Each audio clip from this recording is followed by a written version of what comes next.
falta, desempregos, falta de trabalho. E um dado, assim, só para ressaltar, que em dezembro, nossa taxa de emprego no Brasil foi quase 6%, ou seja, da população de um país gigantesco, com uma problemática de 1.500, conseguiu atualmente ter uma taxa de desempregabilidade, ou seja, de 6%. E com esse governo atual, que relação existe, não digo dos governadores, que dificulta essa relação, e sim do governo federal, ou seja, do PT com o movimento? Essa seria a minha pergunta. As expectativas, essas coisas. Obrigado. Bom, o primeiro dizer que o MST ele é um movimento autônomo, né? Nós não somos um movimento que dependemos do governo para sobreviver e que se o governo, porque é do PT, tem que sustentar o MST. Isso não existe, né? Nós somos um movimento autônomo, somos sustentados pela nossa base, pelos apoios de organizações governamentais e não governamentais.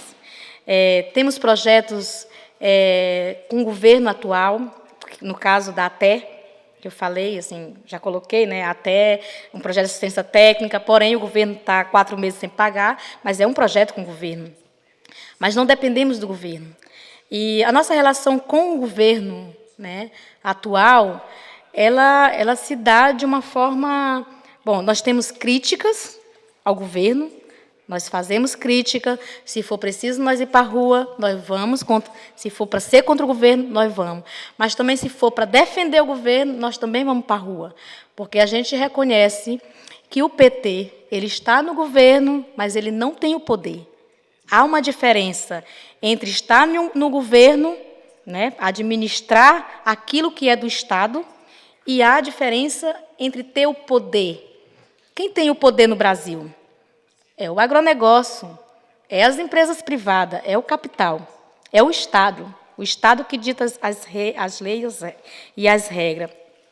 Então, a nossa relação com o governo ela não é uma relação de inimigos. Nós não somos inimigos do governo.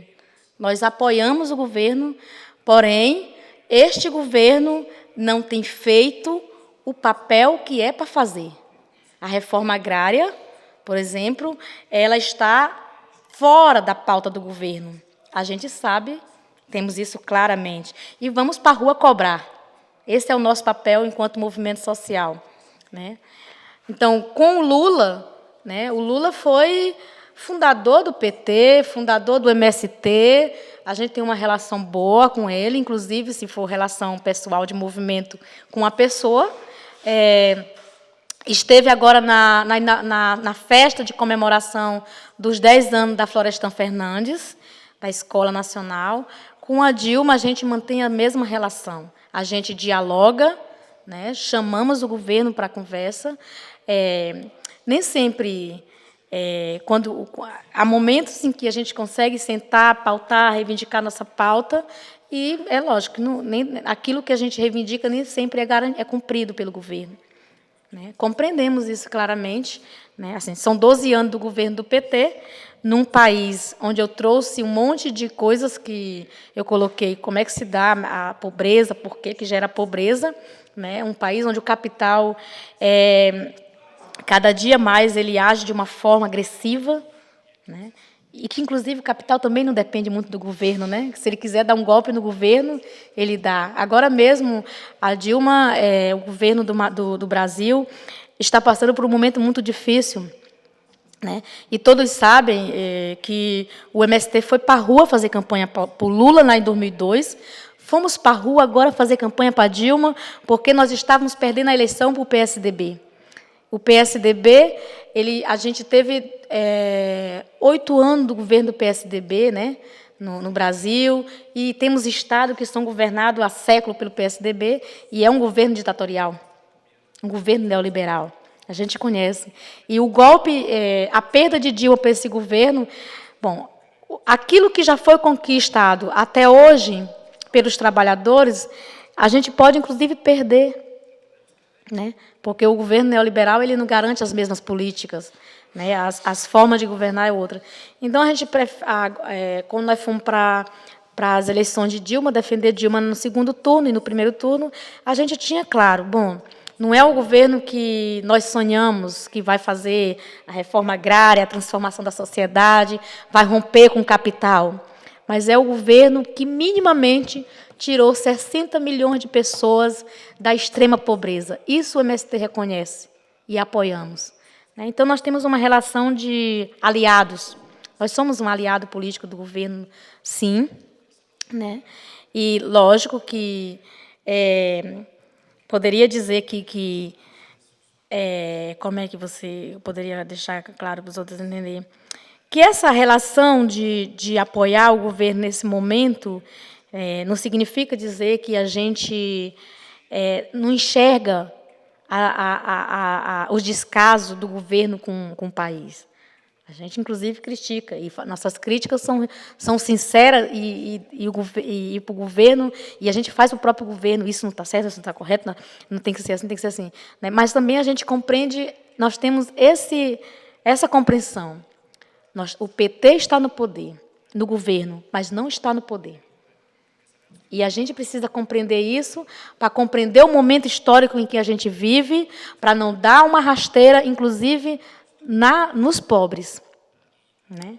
Então, agora, e depois das eleições, os tucanos não se conformaram com a perda das eleições, porque não foi uma perda, eles não perderam, como se diz no Brasil, uma taca. A diferença foi muito pouca, foi de 3 milhões de votos. Inclusive, o Aécio Neves, o PSDB, entrou com uma ação pedindo a recontagem dos votos. E o TSE, dia 9, entregou todas as urnas, 60 mil urnas eletrônicas, para o grupo de advogados do PSDB examinar todas as votações das grandes capitais do país. E está em todas as redes sociais o pedido de impeachment de Dilma. Quem está puxando o impeachment? PSDB, PMDB, é a direita que está puxando, embora a direita está no governo. Então, é um período de muitas contradições. Bom, a gente também fica se questionando como é que a direita pede o impeachment de um governo que está com as portas abertas para ele. Né? Então, o governo do PT é muito mais direita do que esquerda. Todos os movimentos sociais compreendem isso. E aí, quem está pedindo a cabeça é a direita. Por quê? Porque alguma coisa o governo não está cedendo. Toda vez que eles pedem à direita a cabeça do governo do PT, eles têm que ceder alguma coisa. Não sei o que eles estão querendo agora. Só sei que nós vamos para a rua defender o governo do Brasil. Esses próximos dias, o MST vai estar na rua. Porque nós não queremos o impeachment de Dilma.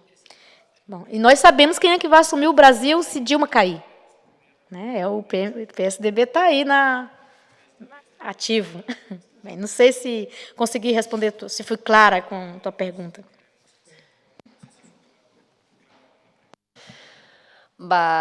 Besterik gabe, agradecerte, Alseriña, que estés aquí, eta honekin amaitu behar dugu. Tenemos que terminar con esto. Mila esker da txalo bat berarentzat.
mas a tua vida não. Pode haver quem te defenda, quem compre o teu chão sagrado, mas a tua vida não.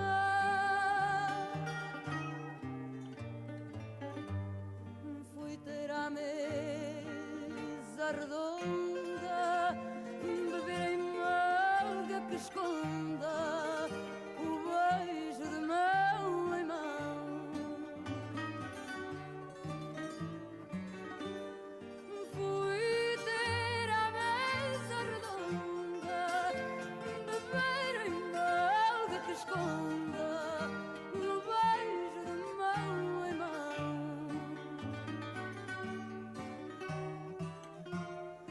Era um vinho que me deste, água pura, fruto agreste, mas a tua vida não.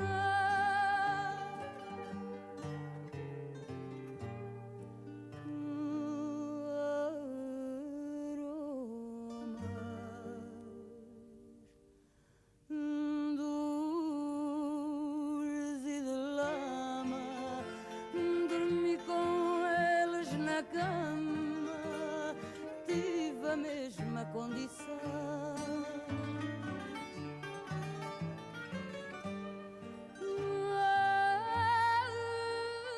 Aromas, dores e de lama, dormi com eles na cama, tive a mesma condição. Povo, povo, eu te pertenço, deste-me alturas de incenso, mas a tua vida não.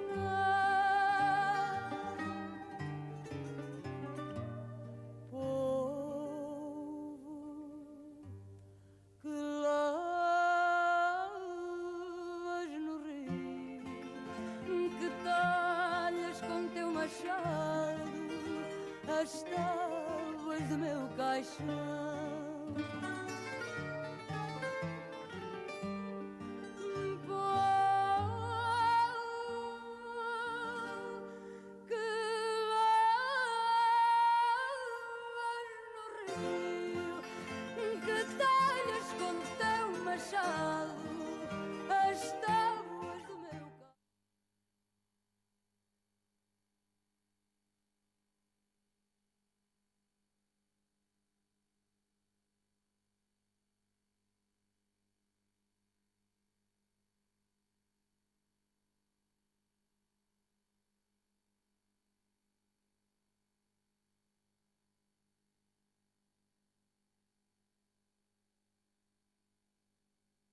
Estado, com 30 projetos de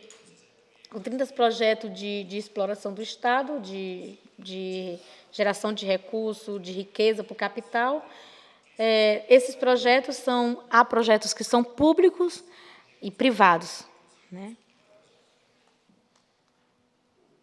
Então, nessa questão da transformação, essa dinâmica, o Maranhão que se encontra na Rota dos Capital, ele vai ter dois movimentos, né, direto.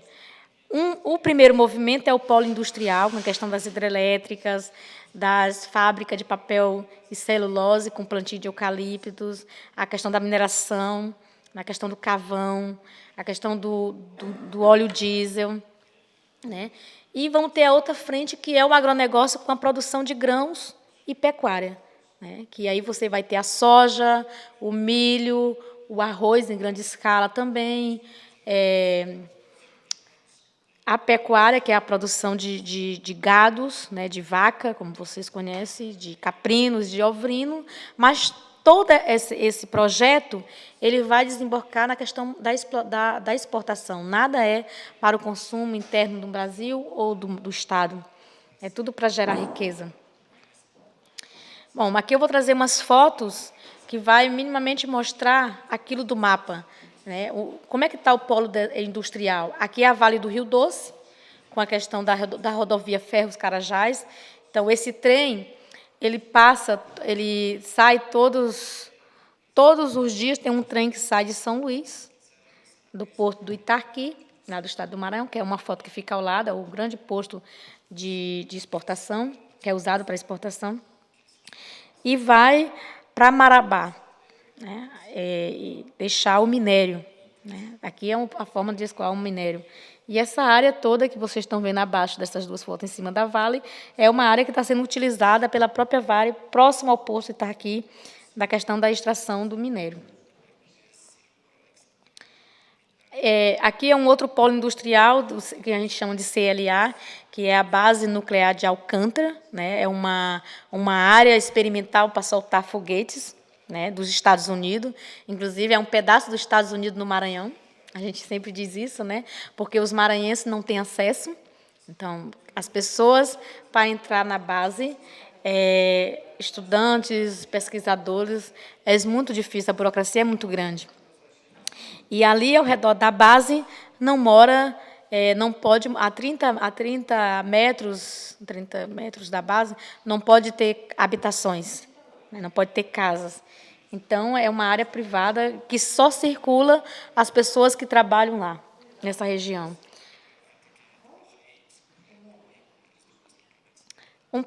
Um outro é a questão do polo industrial. Aí nós vamos ter a refinaria da Petrobras, né? Isso fica numa cidade a 46 quilômetros de São Luís, chamada Bacabeira, né?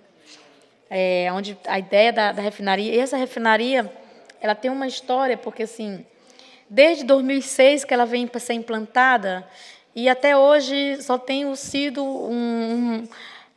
uma forma de desviar recursos no país. Então, ano passado, teve uma CPI, né, sobre a refinaria lá de Bacabeira, e que muito recurso já foi investido, e vocês estão vendo só a área. Até então não tem nada ainda construído, só é a ideia e com uns recursos saindo aí pelo ralo. Bom, aí vem a área do agronegócio, que é a questão do plantio da cana-de-açúcar para produzir o óleo diesel, né, para os carros, para os aviões. Temos a mineração do ouro também em duas cidades do Maranhão, uma da extração e a outra de melhoramento do ouro. As fazendas de cana-de-açúcar, que também são grandes ainda, o álcool é muito forte. Aqui também é uma área do Porto Itarqui, né, coordenado pela empresa UTE, MPX. Né, essa é uma área de grande extração de minério. Uma área essa questão da UTE, a Mirante do Norte, fica em Miranda do Norte, a 160 quilômetros de São Luís, que é um posto de geração de energia. E nós temos também a questão da extração do gás, né, que aí fica aqui no litoral maranhense, em Barreirinhas. Né. Aí nós vamos ter várias empresas explorando o gás no Maranhão. Nós vamos ter a OGX, MPX, Energia e Preta Energia. Isso, além de ela fica em Capinzal do Norte, ao litoral, que é Barreirinhas, São Luís. Bom, vai pegar toda aquela parte ali da região de Barreirinhas, São Luís e Capinzal do Norte, mais próximo ao litoral. Tem a UTE também, que é uma outra empresa de produção de energia no estado, que fica já, a UTE Parnaíba, ela é uma empresa que fica em Parnaíba, o centro, mas ela está instalada num município chamado Santo Antônio dos Lopes. E aqui nós temos o símbolo do trabalho escravo no Brasil. Né? E no Maranhão, isso é muito forte. Nós temos, nos últimos anos, o índice do trabalho escravo tem aumentado cada vez mais nas cavoarias. Essas cavoarias, elas funcionam. Todo plantio de eucalipto, atrás de um plantio de eucalipto tem uma cavoaria. Para produzir carvão, para poder fazer para a extração de minério e para outras coisas a mais. Então, nas cavoarias, trabalham muitos trabalhadores. Tem muitos trabalhadores camponeses e da cidade trabalhando hoje em regime de escravidão. Alguns entraram lá e não sabem como sair, outros trabalham e não recebem, e tem outros que são assalariados e o salário é muito baixo. E trabalham sem um equipamento de proteção, não tem proteção nenhuma, né? Além do trabalho escravo nas cavoarias, nós identificamos também o trabalho infantil, né? Há o trabalho infantil, né? E aqui, essa aqui fica do sul do país à região norte, né? É muito forte. Todo o plantio de eucalipto na frente é muito bonito e tal, que está substituindo as árvores. Em vez de ter as árvores típicas da região, nós vamos ter o eucalipto que foi botado pelas grandes empresas, e atrás dela tem uma cavoaria muito grande, onde está sendo usado da mão de obra escrava e trabalho infantil irregular, tudo irregular. Todas irregulares. Não tem uma cavoaria no Maranhão que seja regularizada. E aí nós temos a questão das características dos projetos. Esses grandes projetos, né, é lógico que eles têm uma demanda de terra grande, eles precisam da terra para poder produzir, para poder ter o seu lucro. E essa demanda de terra ela vai causar grandes conflitos, porque é preciso, para o latifúndio, para o capital ter terra para garantir a sua produção em alta escala, é preciso que nesses campos não tenha gente. Então, ele vai expulsar as famílias que moram no campo, né? E, ultimamente, o índice de expulsão de trabalhadores do campo tem sido muito alto também. Mas ele produz em grande escala com pouca força de trabalho humano, né? Então, é poucos trabalhadores nessa produção. E a sua produção de mercadoria ela vai toda para o mercado externo, como eu já falei. O único objetivo... O único destino da produção do capital no Brasil e no estado do Maranhão é o mercado externo. E aí a manifestação dos conflitos vai se dar também na cidade, né? A cidade é uma área também, uma zona de conflitos causado pelos impactos do capital, porque tem as hidrelétricas, os grandes números de pessoas que estão sendo expulsos do campo estão indo para a cidade. Vai encher as favelas de gente que vai ficar desempregados, né? Isso vai aumentar o índice de criminalidade no Brasil, no estado do Maranhão, que também é muito grande. O jovem que vai para a cidade, que não tem o que fazer, não tem como estudar, a maioria vai cair no mundo das drogas, né? Então, vai criar muitos problemas. E como a estrutura, né, como eu já falei, a grande demanda de terra que o capital precisa também vai gerar um grande número de conflitos. E aqui eu vou trazer uns dados do Maranhão, não é do Brasil, né? Que é como é que esses impactos do capital têm se dado no Estado, né? E como é que está a estrutura fundiária hoje no Estado, né? Nós temos hoje no Estado 260.089 estabelecimentos, né, destinados à agricultura familiar, que significa que representa 91% dos estabelecimentos no país, no estado, aliás, né, com produção de alimentos e outras coisas. Esses estabelecimentos eles estão instalados numa área de 4.519.305 hectares de terra.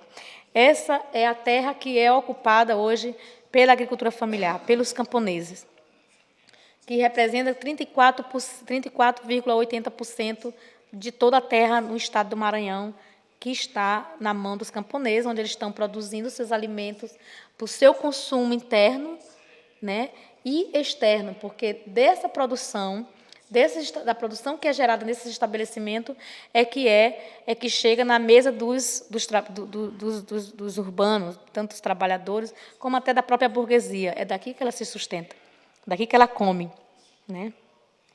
A agricultura patronal, que é essa agricultura voltada para o mercado e para a exportação, ela possui 24.948 estabelecimentos hoje no estado, que é pequeno, né? Estabelecimento é pequeno, que são 8,70%.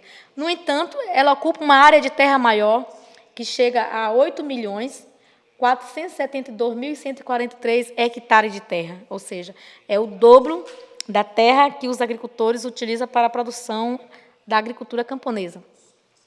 65,20% da terra do estado do Maranhão está ocupada com a agricultura platonal, está produzindo para exportação. Então, isso é um dado do IBGE de 2006, que o último IBGE não alterou, né, continua, a alteração que teve questões muito insignificantes, né? Eu preferi trabalhar com 2006, porque é quase a mesma coisa, né?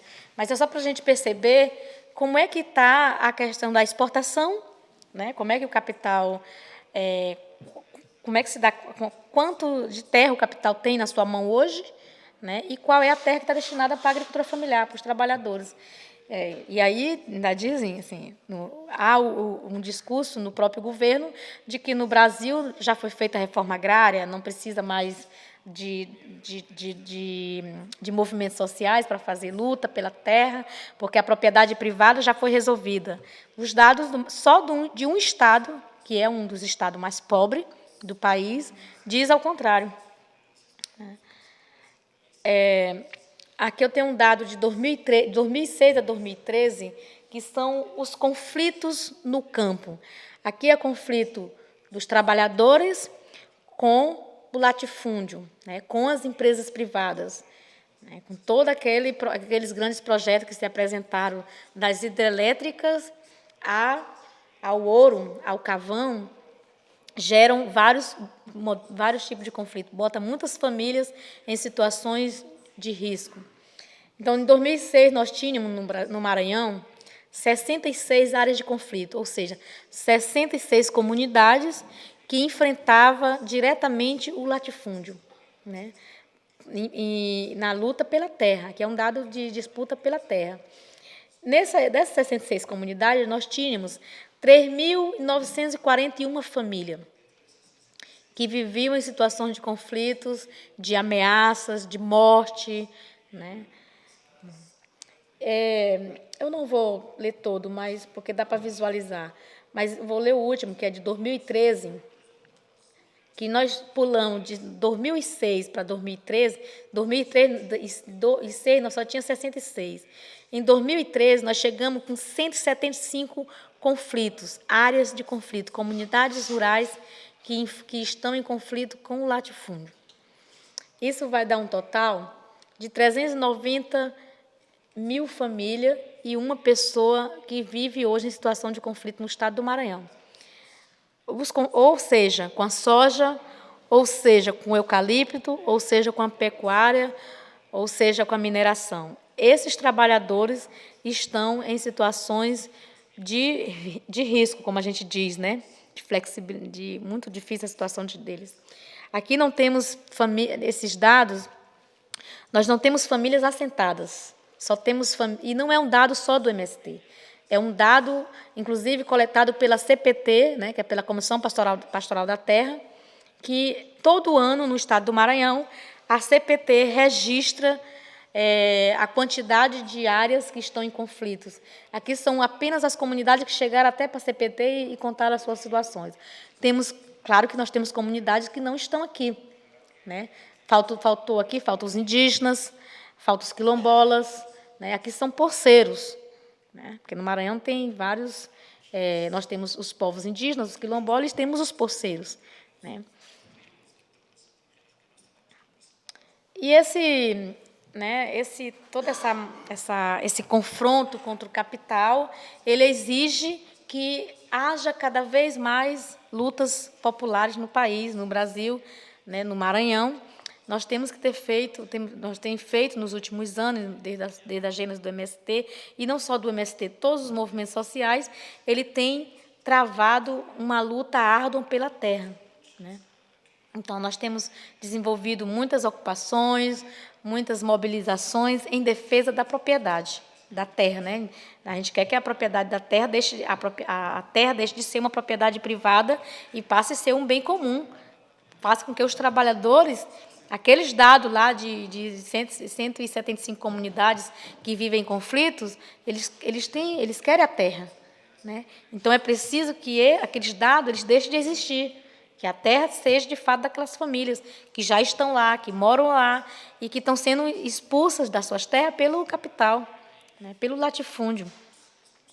E aí nós temos também a questão, tem muita luta sendo feita pela questão da demarcação dos territórios indígenas, né? E aí os indígenas têm enfrentado muito a questão dos madeireiros, né? Das empresas privadas, do próprio latifúndio, que já grilou a sua terra, né? Na década de 80, de 70. Esse foi um período de grande grilagem no estado do Maranhão, né?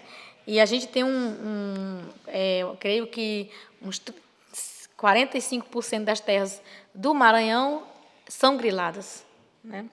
São poucas terras que estão na mão da propriedade privada que tiveram um processo legal de compra. A maioria ela foi sendo tomadas aí dos quilombolas e dos indígenas.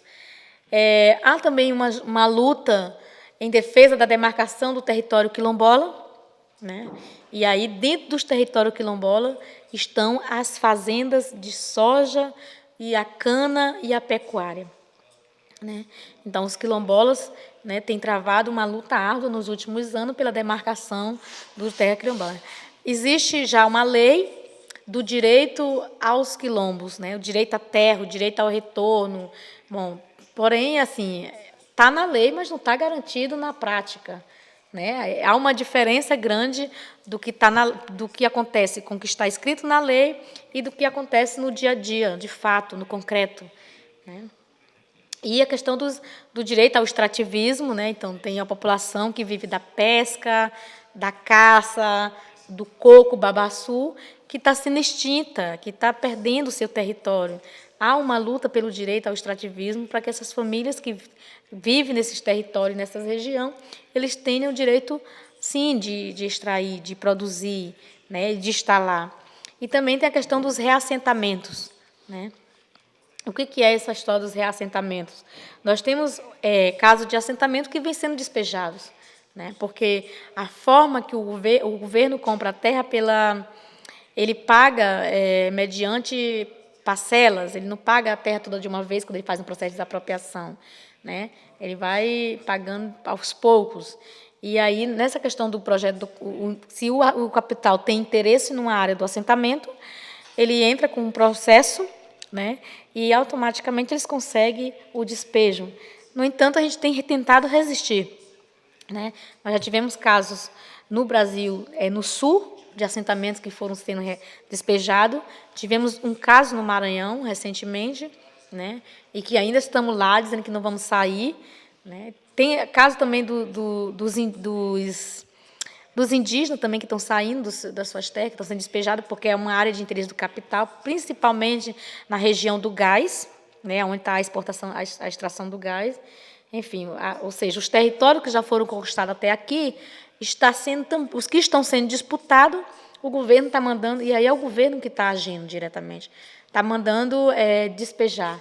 Aquela ideia de, nós vamos ver uma outra área, e muitas vezes a outra área que vai destinar para esse povo não é uma área que é viável à agricultura, né? Agora mesmo a gente tem no meu assentamento, a gente recebeu um comunicado de que o INCRA ia estar levando para lá 30 famílias que foram despejadas de um assentamento na região do Capinzal de Norte, que é a região do gás, né? É um assentamento lá de indígena, que na época o INCRA não fez a demarcação da área indígena, criou o assentamento, e agora com essa história veio a questão da reserva amazônica, mas, no entanto, tem uma empresa do MPX que quer extrair o gás que está lá e eles estão despejando essas famílias, né? Então, já tem 40 famílias que foi para um outro assentamento e eles fizeram uma solicitação para nós, perguntando se a gente poderia alojar essas famílias lá no assentamento que eu moro. Bem, e, ao todo, são 450 famílias. Não sei o que vai ser feito com as outras, né? Mas estão sendo despejados dos seus próprios assentamentos que já foram conquistados, que inclusive foi conquistado na década de 90 esse assentamento.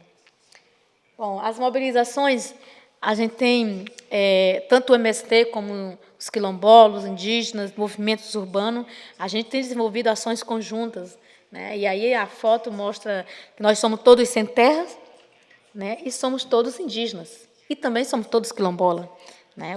O Brasil é um país onde a sua população ela é mista, né? Mista, ela tem indígenas, quilombola e sem terra.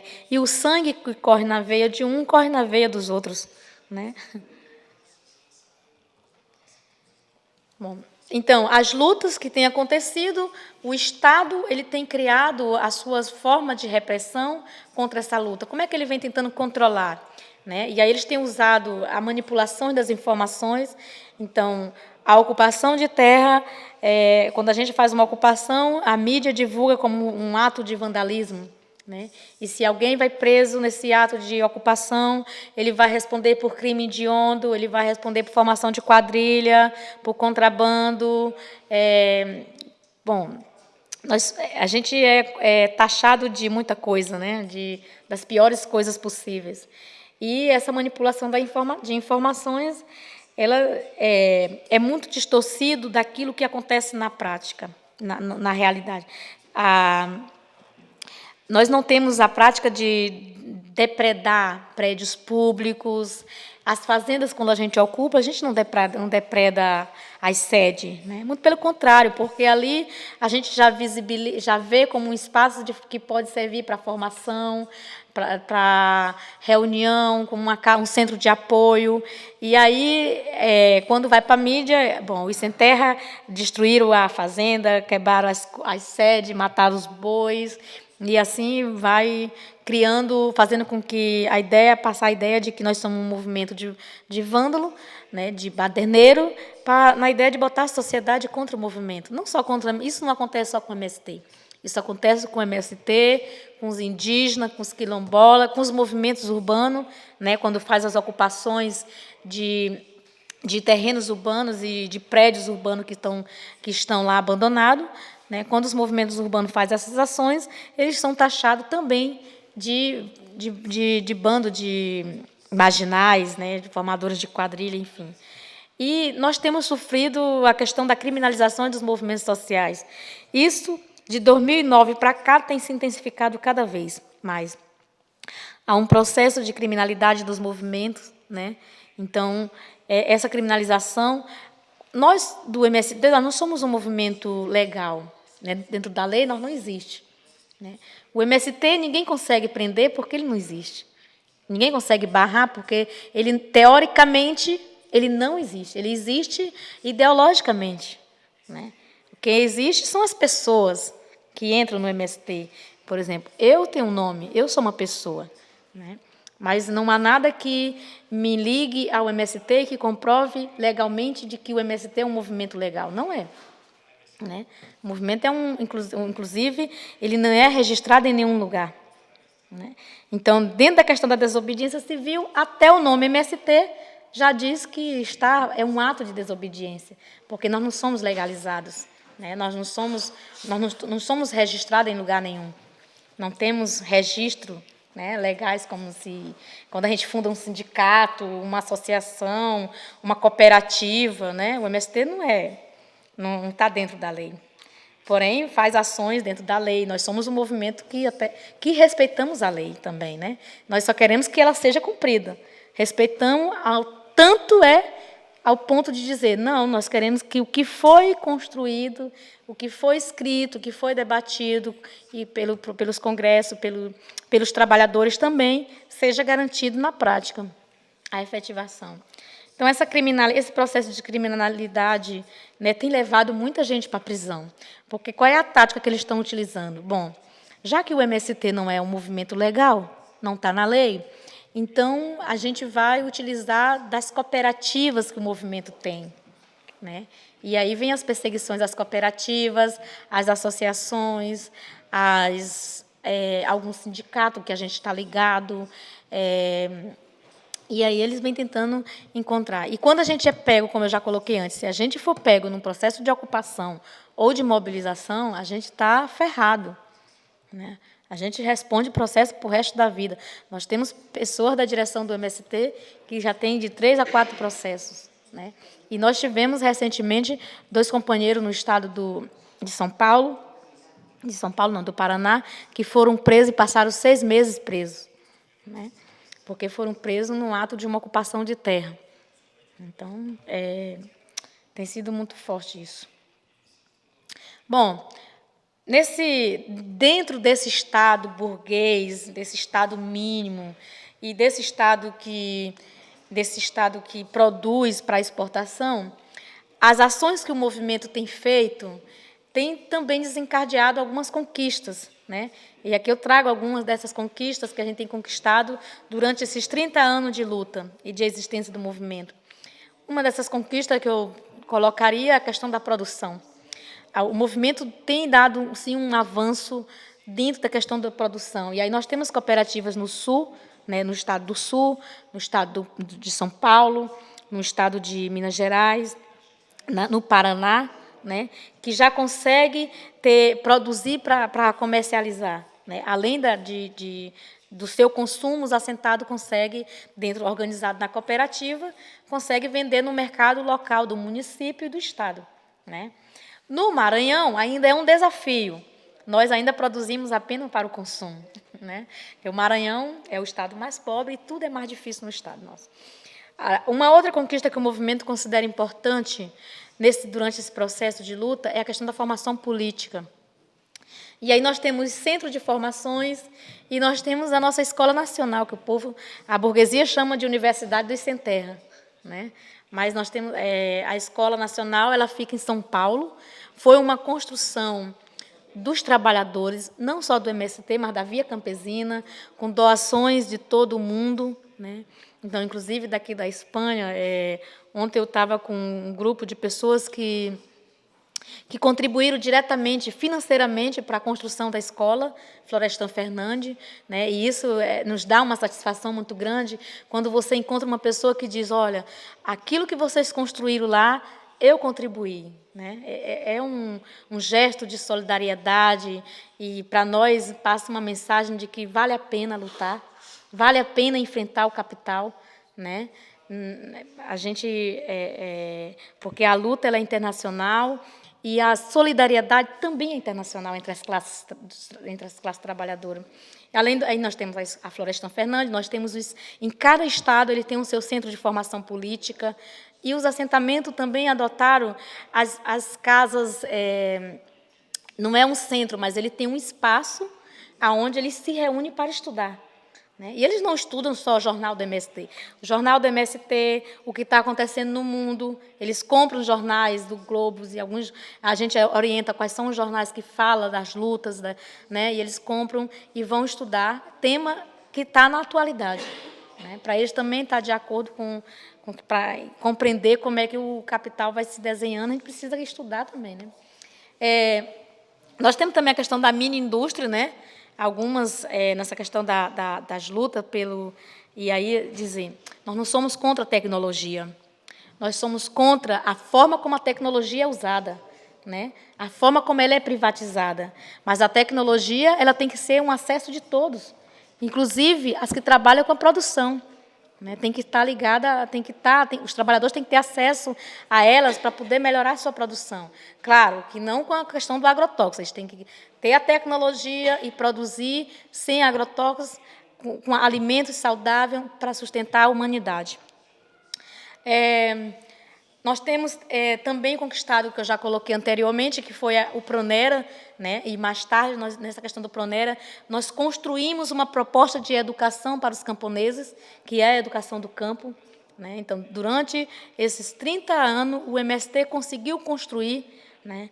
E isso nos dá muito orgulho, porque nós conseguimos, dentro dos nossos acampamentos, ainda na década de 80, com as escolas itinerantes, né? Quando a gente ocupava uma terra, a gente cria um espaço onde as mães colocam os filhos e nós vamos educar, porque o Estado não oferece a escola naquele momento, né? De forma voluntária, quem sabe, quem já tem o ensino médio, quem já tem a 8ª série, vai lá começar a educar as crianças. E o MST, nos últimos 15 anos, ele foi construindo uma proposta de educação para o seu povo, né, para a população do campo.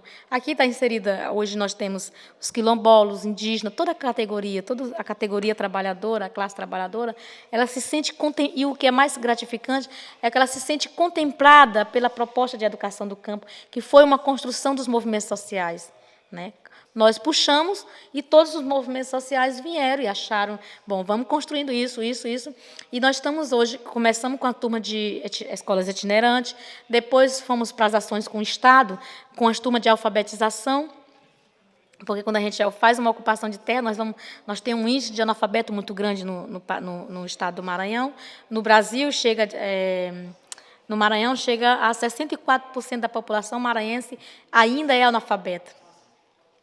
Então, a educação do campo tem sido uma conquista e grande. E nós conquistamos uma lei de que nós estamos chamando de diretrizes operacionais para as escolas do campo. Então, as escolas dos assentamentos, elas têm currículo, né? É obrigado isso por lei, tem que ter um currículo que adequa à realidade dos alunos.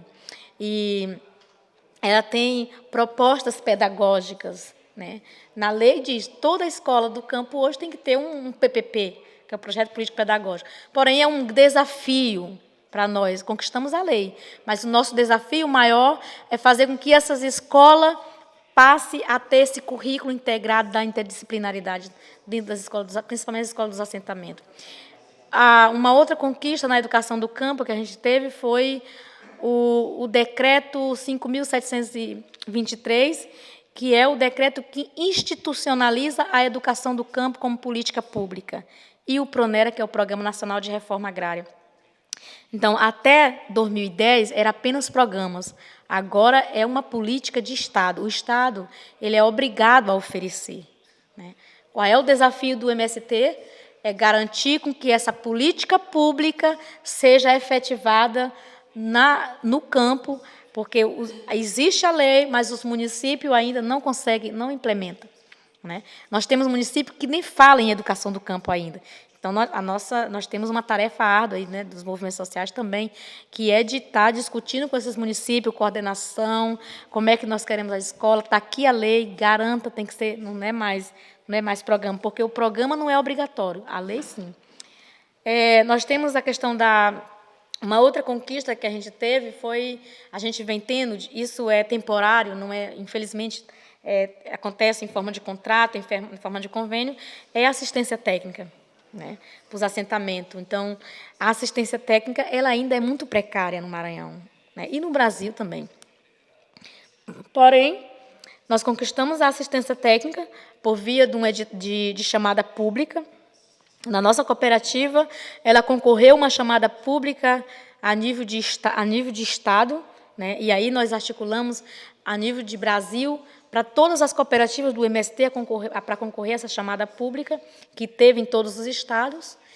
E em alguns estados, essa política está funcionando bem, mas no Maranhão, nós estamos há 4 meses sem pagar os profissionais, porque o governo não pagou, né? O INCRA, que é o órgão responsável pela aplicação da assistência técnica nos assentamentos, está há 4 meses devendo para a cooperativa que está prestando assessoria técnica dos assentamentos. E isso é um desgaste muito grande, porque nós temos profissionais que são do MST e que não são do MST, que não têm vínculo com o campo, e que o primeiro contato dele com o campo é a assistência técnica. Então, esses profissionais, alguns ficam dizendo, não, nós vamos entrar de greve, aí nós vamos também. Nós vamos entrar de greve e vamos para o INCRA, porque eles têm que nos pagar. Então, é muito constrangedor. E também, assim, em alguns estados, né, a gente já para, né? Vamos parar, porque 4 meses nós não sabemos o que vai dar, né? Temos uns profissionais que temos que pagar, e a gente zela por esses profissionais, porque são trabalhadores que têm direito, que estão prestando serviço com qualidade. A gente garante a capacitação desses profissionais, né? E a linha política da assistência técnica, então, é mais do que justo que o Estado pague ele. Então, é um desafio fazer com que a assistência técnica ela seja gratuita aos assentados e que o Estado banque, com todas as condições que necessita. Por último, o último avanço que eu trago aqui é a questão da internacionalidade, da luta de classe, né? Então, essa relação da solidariedade, esse internacionalismo que a gente foi construindo ao longo dos 30 anos, é que tem também nos ajudado a sobreviver a todo esse processo de criminalização dos movimentos sociais. Então, é o apoio de vocês aqui, é o apoio do pessoal de Lleida, é o apoio dos trabalhadores da Itália e de outros países que fazem os movimentos no Brasil conseguir sobreviver. Porque a gente não conseguiria sobreviver se não tivesse esse apoio internacional, né?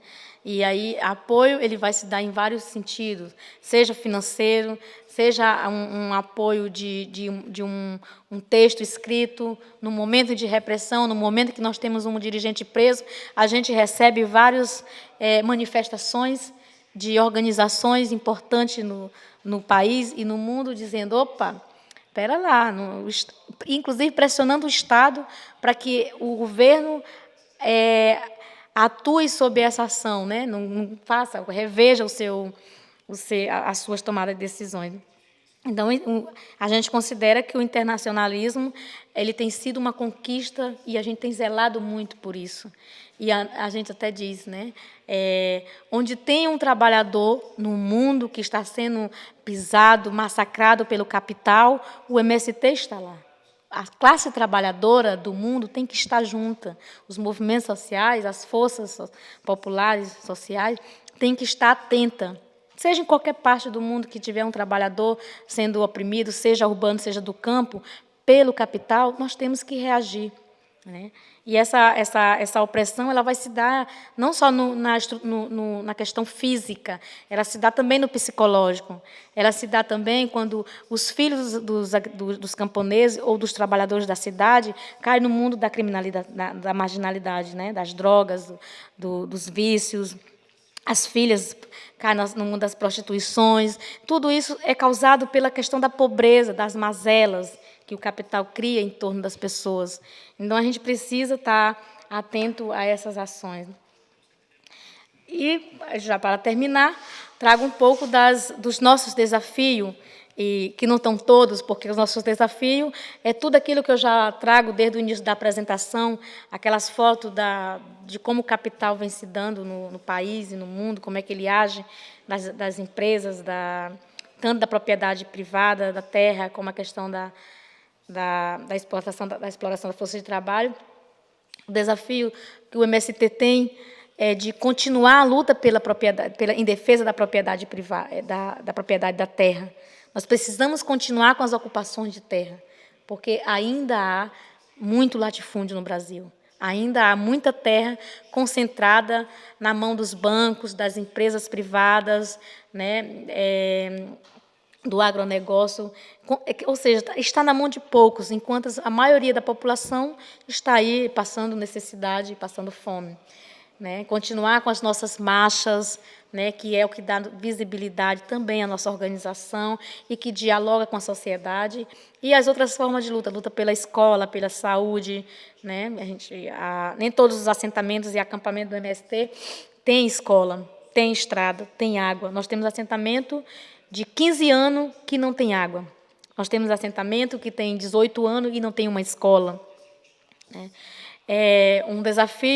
Um outro desafio é a implementação da reforma agrária popular, porque a reforma agrária que tem sido feita no Brasil até hoje, ela não serve para os trabalhadores, que tem sido a reforma agrária clássica. Essa reforma agrária clássica, onde o governo desapropria apenas as terras que o latifúndio não quer mais, né? Embora seja por pressão da ocupação de terra que o MST faz, ela não serve, porque quando a gente conquista a terra, ela já está morta. Então, nós temos que ter todo um trabalho de processo, um processo de recuperação do solo para poder garantir que os trabalhadores produzam o mínimo. Nós queremos uma reforma agrária que a gente tenha direito às políticas públicas, à educação, à saúde, à infraestrutura, né? Então, essa reforma agrária clássica que o governo faz não serve. Nós queremos uma popular, de fato, que atenda todas as demandas que os trabalhadores necessitam para sobreviver.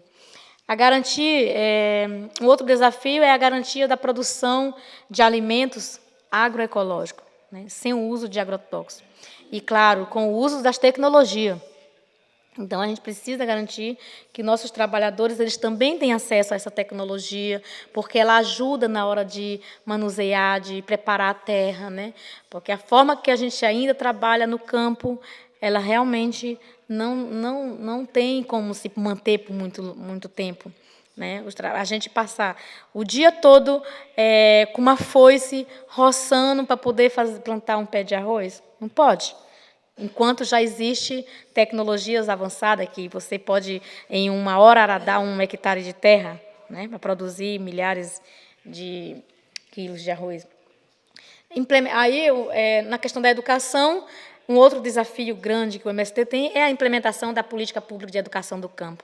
É uma política de Estado, nós construímos, nós conquistamos, então temos que implementá-las dentro dos assentamentos, dentro das comunidades indígenas, dentro das comunidades quilombolas, e, claro, respeitando as diferenças de cada povo, porque a cultura dos indígenas é uma, a cultura dos quilombolas é outra, e a cultura do sem terra é outra. Então, a gente tem que respeitar diversidades culturais. A educação do campo ela tem que atender desde os indígenas aos quilombolas, mas respeitando a sua diversidade, a sua especificidade de cada uma. E também é um desafio nesse momento, nesse período histórico, que é garantir as articulações e a construção de uma aliança entre todos os movimentos sociais do campo e da cidade. Porque a luta, né, ela é contra um só inimigo. Nós só temos um inimigo, não temos dois. É o capital internacional. E ele agride tanto o campo quanto a cidade. Então, a gente precisa manter essa aliança, essa unificação, para poder acumular força e fazer o enfrentamento. Né? Eu acredito que, quando a gente conseguir fazer com que todos os movimentos se juntem, a gente dará um salto importante no Brasil. Bom, e o último desafio que eu trago aqui, né, porque são muitos e não vou falar todos, é a luta contra o capital, ela é permanente. O movimento precisa fazer dia e noite esse enfrentamento direto com o capital, seja na propriedade da terra, seja pela água, seja pela moradia, seja pela educação. O capital está presente em todos esses segmentos e nós temos o desafio de barrá-lo. Não é só do MST, mas, enquanto movimento social, nós temos o desafio de ir para a luta junto com os outros movimentos sociais também. Né? E cada um na sua fronteira, não ter cada um, não fazer lutas isoladas, mas fazer lutas conjuntas. E também, em alguns momentos, a gente faz as lutas isoladas porque a gente vai num município, num assentamento, num acampamento, naquele momento você tem que agir. Mas a gente tem um desafio de combater o capital internacional. Né? Esse a gente precisa enfrentar.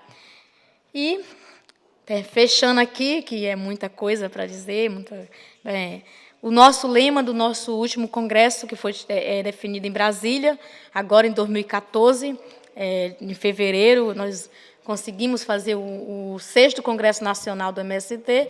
Creio que alguém deve ter pegado algum cartãozinho aí com o 6º Congresso, que foi lutar, construir reforma agrária popular.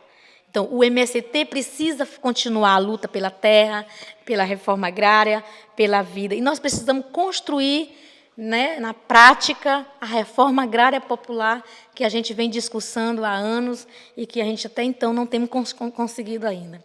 Né? Então, esse desafio, a palavra de ordem do Congresso, ela é um lema que definiu as nossas linhas políticas, define as nossas ações, como é que nós vamos nos comportar daqui para frente e como é, inclusive, que nós vamos agir. E temos um ano de luta. 2015 está mapeado para a gente fazer muitas ações. Começamos o nosso processo de mobilização já em final de fevereiro, as mobilizações das mulheres, depois vamos ter as mobilizações de abril. E, enfim, né, esperar que seja um ano também de conquista para os movimentos sociais do campo. E graças, acho que a gente dá uma pausa, não sei quanto tempo eu fui, ninguém controlou, mas Creio que se tiver alguma pergunta, se eu puder ajudar a responder algum argumento, estou aqui.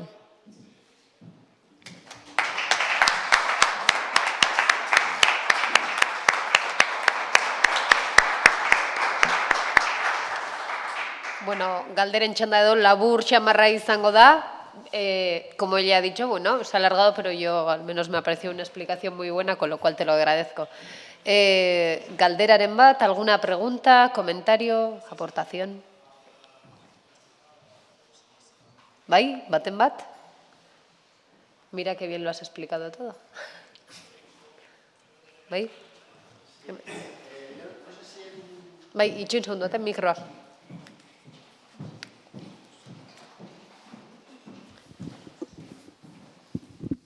Sí. Bueno, primero agradecerte, la verdad es que ha sido un placer escuchar todo lo que estáis haciendo allí en Brasil. Creo que sois un verdadero ejemplo para traer aquí. Hay una cosa que no sé si he entendido bien cuando has comentado que no sois un movimiento legal, que no estáis constituidos como asociación, como cooperativa. ¿Es así y es por una opción vuestra, porque no habéis querido hacerlo o porque el gobierno no os lo permite?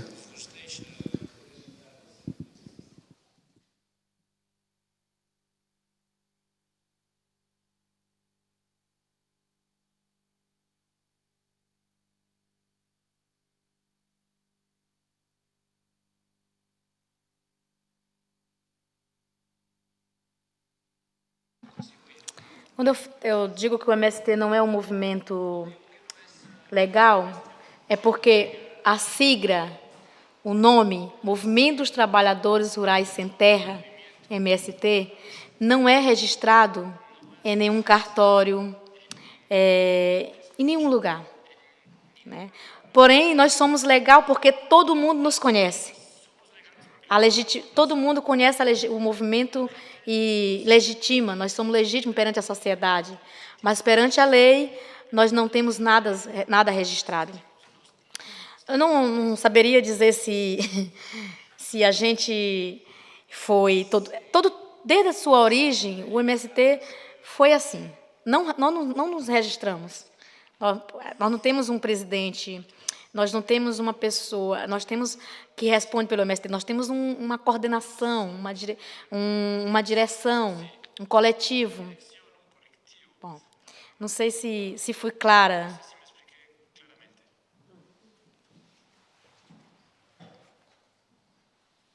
Besteren bat?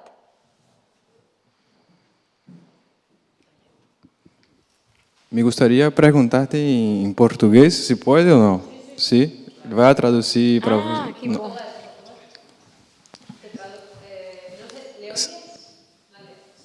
Maria, não? Seu nome é Maria, né? Alzerina. Maria Alzerina. Eu também sou brasileiro.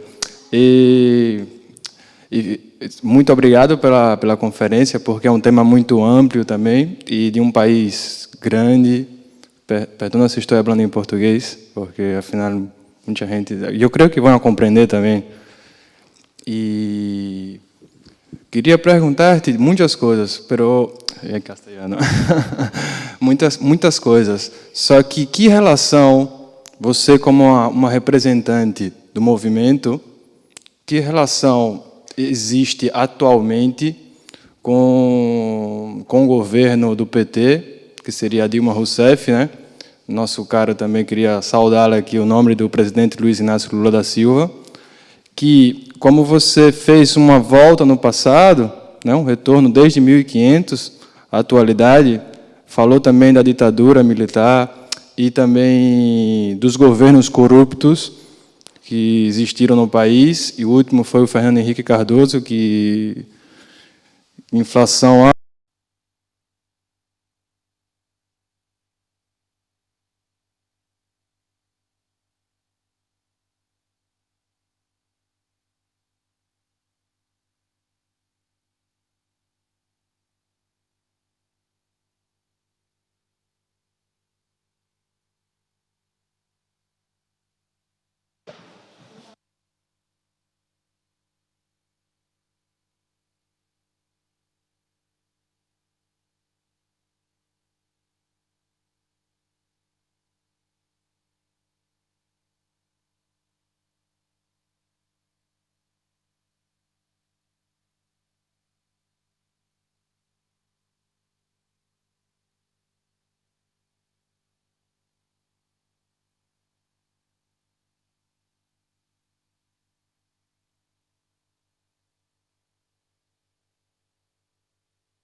Arratsaldeon audio proba batzuk egiten ari gera itzulpenerako. Jakin ezazuen hemen, erderaz esango eta itzultzailea erderatik portuguesea. Que sepáis que tenéis esto para coger y la traducción simultánea se hará al castellano, ¿vale? No es posible al euskera porque no, aunque parezca que no es complicado, no hay traductores, hay poquitos traductores del portugués al euskera. Así que va a ser del portugués al castellano la traducción. Proba guantxe hasiko gera, Bizpairu minutu hola pixka kortesia eta altzerina ja hemen eseriko da gurekin pixka bat hasteko. Ahora empezaremos.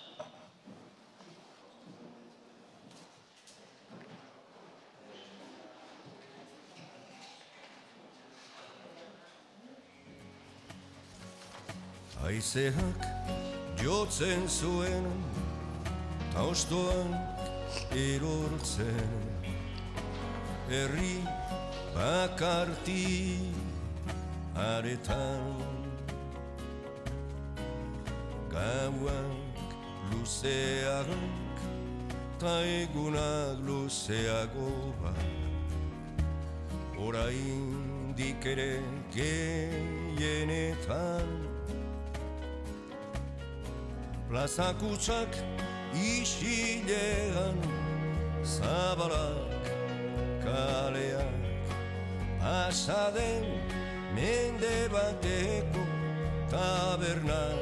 tabernariak, jendean eta trenak, eta penak, jendean eta trenak, eta penak.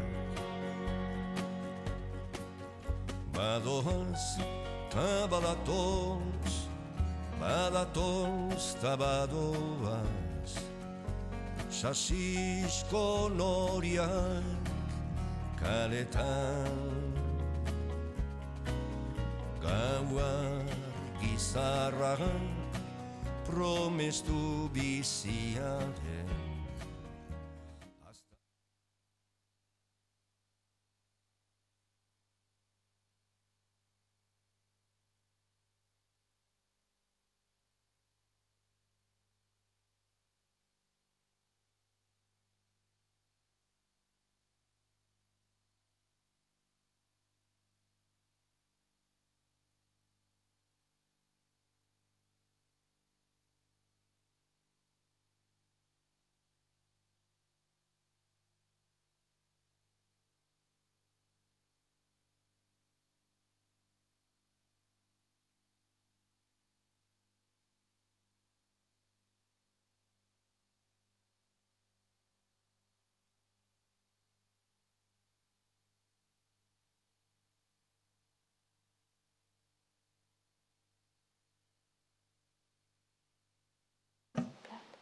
En rojo.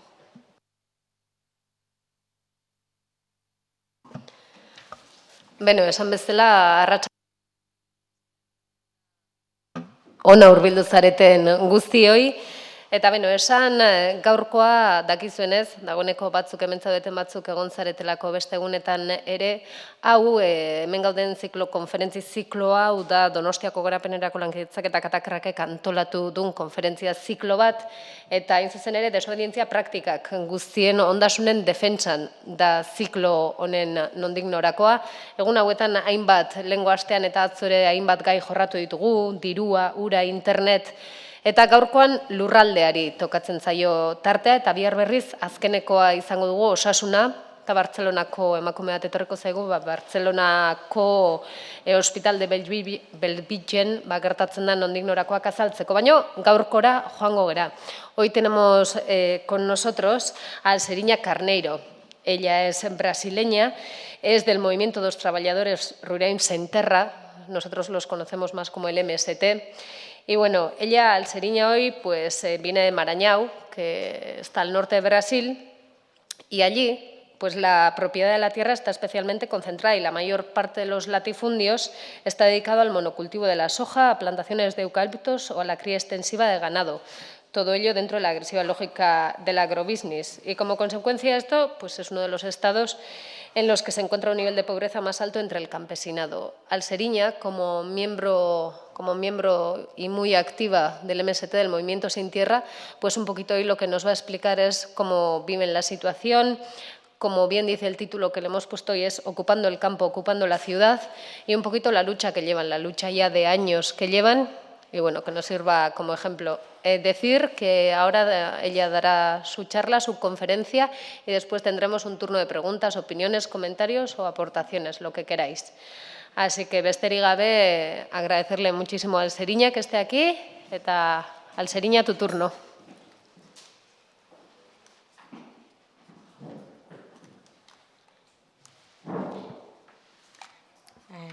Boa noite a todos. Eu sou Alzerina Carneiro, sou do estado do Maranhão. Sou assentada no assentamento de reforma agrária conquistado pela luta do MST.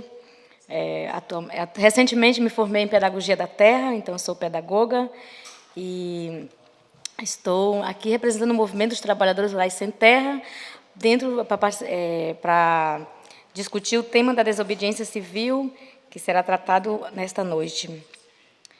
Bom, o Movimento dos Trabalhadores Rurais Sem Terra é um movimento que está em 26 estados da Confederação Brasileira e, atualmente, também faz parte do estado do Maranhão desde a década de 86, logo na sua fundação enquanto movimento no Brasil. Falar da desobediência civil é discutir a ocupação de terra como um processo no enfrentamento da luta pela terra. As ocupações de terra são as legítimas ações que demonstram o ato de desobediência civil, porque é uma ação que leva a ter um direito, a buscar um direito concreto. A terra, ela é um direito de todos. A Constituição Federal do Brasil, de 88, no artigo 84 e 86, vai dizer que toda terra que não cumpre a função social tem que ser destinada a fins de reforma agrária, ou seja, ela tem que estar nas mãos das pessoas que necessitam dela para dali tirar o seu sustento e a produção de vida das suas famílias. Então, nesse sentido, a ação concreta que o MST desenvolve é a ocupação. Nós discutimos que o conflito agrário no Brasil ele vai se dar muito antes de 84, muito antes de 64, pós-golpe militar. Ele vai surgir justamente com o processo de colonização em 1500, com a chegada dos portugueses ao Brasil. Né? Porque, naquele momento, os portugueses eles estavam em busca de terra, né? Para poder garantir a sua produção e para a exportação, que era a sua base estrutural naquele momento no mercado internacional. Então, nesse momento em que os portugueses chegam ao Brasil, é que vai surgir o conflito agrário, porque naquela época, naquele período, tinha um povo que já existia, que já tinha uma vida construída, que na época eram os indígenas.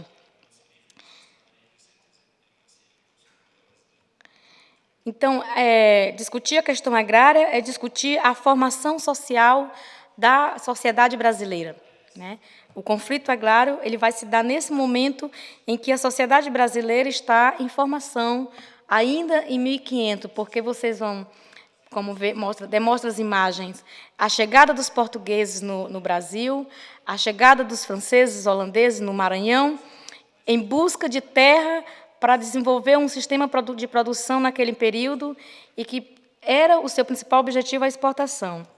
E isso gerou um conflito de classe, porque nós tínhamos uma população indígena, uma população nativa da região, e que foram brutalmente escravizada, assassinada, e que tiveram que se vestir outros costumes, perder a sua origem enquanto classe, enquanto pessoas, né? Foram arrancados a ele o direito à vida, nesse período, ainda em 1500.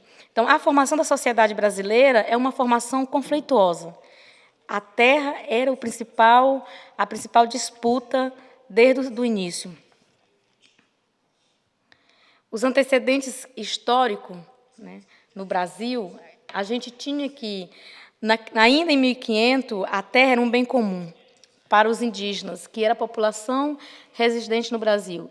Para essas tribos, a terra ela não era dividida, ela não tinha dono. Cada pessoa produzia em determinado espaço, eles viviam da pesca, da caça e também da produção de alguns frutos, mas não tinha a ideia de ter uma área cercada, uma propriedade privada. A propriedade privada ela vai surgir justamente com o período de colonização. Os indígenas eram considerados nômades, porque a forma de produzir era diferente dos colonizadores. E essa etnia que ela existia em cada região do Brasil, do norte ao sul, era uma região onde tinha um povo que se dividia em várias tribos, né? E cada uma tinha a sua maneira de organizar. Mas a terra para eles era um bem comum, era algo que eles cultivavam, que eles zelavam, porque era dali que eles tiravam o seu sustento. Em 1500, com a chegada, no período ainda no processo de colonização, nós tínhamos 220 grupos étnicos diferentes no Brasil, ou seja, isso dava aproximadamente 10 milhões de indígenas, né, distribuídos em várias tribos. Com a chegada dos portugueses e franceses, espanhóis, holandeses, isso foi alterando e foi diminuindo a quantidade dos indígenas, porque eles foram sendo alguns mortos, os que resistiam ao processo de escravidão, né? Outros foram vendidos para outros países, para outra região, enfim. Isso foi uma situação uma situação de conflito declarada e que gerou a luta de classe no país em defesa por causa da propriedade privada. É lógico que esse processo de privatização da terra ele vai gerar muitos conflitos e aí na maioria desses conflitos vai chegar o genocídio dos indígenas. Então, muitos índios que não aceitaram serem escravos, alguns se suicidaram, outros foram mortos ao ser presos pelos franceses, pelos holandeses, ao ser pegos. E hoje no país nós temos um número muito baixo. Então, assim, para uma população que em 1500 chegava a ser 10 milhões de indígenas, segundo os dados da FUNAI, esse número, essa população, ela praticamente foi extinta no Brasil, porque nós chegamos em 2012 apenas com 896,9 milhões, ou mil índios, né, segundo o IBGE. Então, é uma população quase que insignificante, né? Então, assim, foi extinta praticamente e continua sendo extinto ainda hoje, né? Os conflitos indígenas é muito grande. A disputa pela propriedade da terra, pela demarcação da terra indígena no Brasil, tem gerado esse conflito é permanente, tem continuado. Atualmente, a gente tem dados encontrados, muitos indígenas que estão sendo mortos, muitos indígenas presos, né? Porque há uma disputa entre o latifúndio pela demarcação da terra, né? E as terras todas griladas pelo latifúndio, que não permite com que a população possa avançar na questão da produção de alimentos para o seu próprio sustento, né? Todo esse processo de privatização ele tem um objetivo comum, que é a exportação de produtos, né, da produção produzida. Então, a base da produção dos colonizadores no período colonial era meramente a exportação. Para ele, a terra tinha um único objetivo. O papel da terra era produzir apenas riquezas, né? E aí a gente viu que a extração da madeira, a questão do pau-brasil foi muito forte, né? E a produção do monocultivo no país tem sido muito, muito forte desde o período colonial. Esse modelo agroexportador, a base de sustentabilidade dele tem sido o monocultivo, o mercado externo, ele tem gerado a concentração da terra e ele dependia claramente da força de trabalho escravo, né? Para poder gerar a sua riqueza e manter o poder. E aí, claro, como todo o projeto do capital ao longo da sua história, desde o período colonial, do período do feudalismo, como também no capitalismo, ele vai ser a expressão concreta do conflito, o conflito de classe, né? E como toda a sociedade brasileira, desde os indígenas aos negros, tem sido uma camada, uma população que resiste, né? Então, nós tivemos grandes revoltas no país, como a questão da revolta dos Palmares, né? Que era um processo de que os quilombolas eles fugiu das grandes fazendas e criava um quilombo. Ali era um espaço de refúgio, onde eles iam se refugiar dos senhores e iam construir um território livre do capital, da força da opressão. E, claro, isso também tinha uma repressão nesse momento, porque quando era capturado ou um negro ou um índio, eles iam ser brutalmente como se eu poderia dizer para vocês, eles iam ser massacrados. Então, a maioria, a forma de pressão dos senhores, naquele momento, era a chibatada, as prisões, torturas, né? Alguns eles eram vendidos, trocados, né? E a maioria, claro, que quando eles fugiu, o castigo que eles recebiam também, além da chibatada e das prisões, eram ser separados de suas famílias. Então eles perdiam o vínculo com a família, forçado pelos senhores, pelos donos de terra na época. Isso quando não morria. Nesse período também morreu muitos indígenas, morreu muitos negros, que os negros eles vieram do país da África, né, para ser trazido para o Brasil, para ser escravo, né, para poder trabalhar nas terras dos senhores dos senhores. Essa produção, esse modelo produtivo no Brasil, ele vai mudando de acordo com os interesses do capital. A cada período, o capital ele se manifesta de uma forma e ele precisa de um determinado instrumento para garantir a sua produção de riqueza. Então, a base da produção do período colonial e do feudalismo era onde eles trabalhavam mais com instrumentos artesanais, era mais com a mão de obra escravas, né, barata e, lógico, não pagava. E no período já da modernização, que eles estão chamando do progresso, o progresso na produção e para a exportação, a gente vai ter um período em 1930, que é o período industrial. E nós chamamos também do período da Revolução Verde no Brasil, 1930, que é a chegada das máquinas no campo. Então, já não precisa mais de mão de obra escrava, né? Já não precisa mais dos trabalhadores. O que os senhores, o que os proprietários de terra necessitam é de terra e máquinas. E aí ele vai trazer a chamada modernização da agricultura conservadora. Ou seja, dispensa os trabalhadores, dispensa os escravos também, e vai se constituir apenas em máquina. A ideia aqui é de que as máquinas substituem os homens. É lógico que também, nesse momento, é um momento da inserção tecnológica no Brasil, a produção de alimento, né, como prioridade, o monocultivo, a liberação da força de trabalho, como eu já coloquei, né, que eles não precisam mais de trabalhadores, só precisam apenas de uma pessoa para manusear um trator, e a concentração fundiária ela vai aumentar, porque esse modelo agroexportador e industrial, ele necessita que o campo esteja vazio, sem moradia, sem ninguém, né? Que esteja apenas a terra para que eles possam implantar ali o seu sistema de produção para exportação.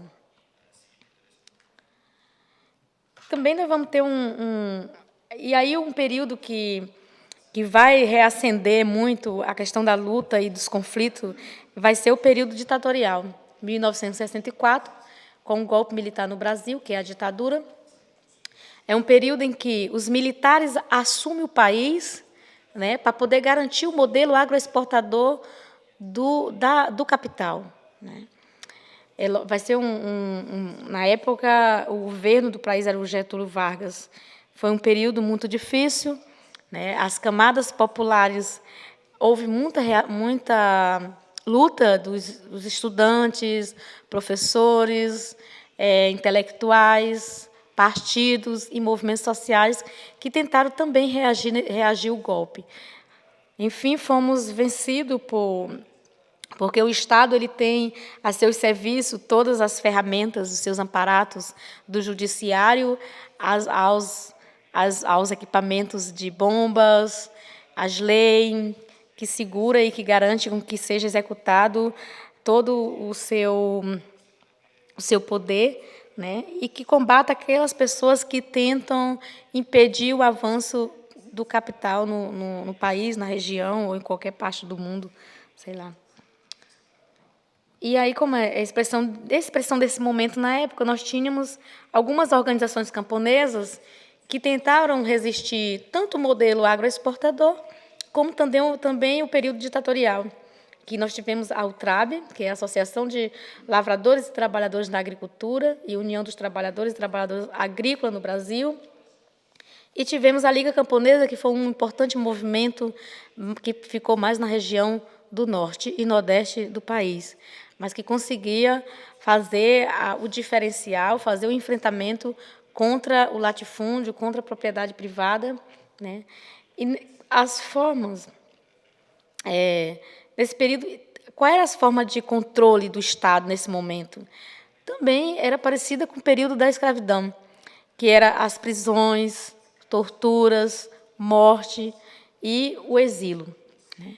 E também muitas pessoas desapareceram no país em 64, até meados de 70, 75, 79. Eu acredito que até na década de 80 ainda tivemos pessoas que foram sendo assassinadas ainda como consequência do golpe militar no país. E aí, nesse momento, o Brasil passa a ser governado por militares e pessoas que não eram militares, mas que apoiaram diretamente o golpe nos estados, né? No estado do Maranhão, nós tivemos uma oligarquia que durou 55 anos, que assumiu o estado do Maranhão nesse período, né, que nós chamamos de oligarquia Sarney. Ainda em 64, pós-golpe militar, ele assume o estado por uma ordem dos militares, né, e foi a pessoa que apoiou o golpe militar no Brasil. Bom, aí vamos entrar agora no período, na década de 80, que é quando vai surgir o Movimento Sem Terra, né? Eu creio que é o principal autor aqui, né? A gente tem toda essa contextualização histórica, para a gente ir situando como é que vai se dando o conflito agrário no país, né? Que ele não vai surgir simplesmente na década de 60 ou na década de 80, mas ele vai se dar desde o início do período da colonização brasileira, né? Então,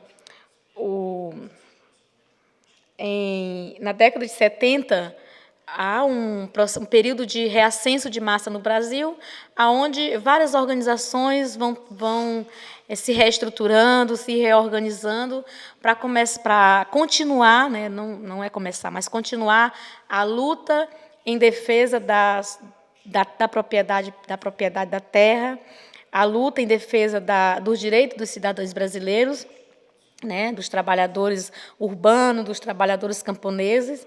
E nesse período, na década ainda no final de 70 e início da década de 80, o movimento Sem Terra ele começa a germinar, né? A gente chama que é o período de gestação do MST, porque é o período que vai acontecer várias ocupações de terra na região sul do país.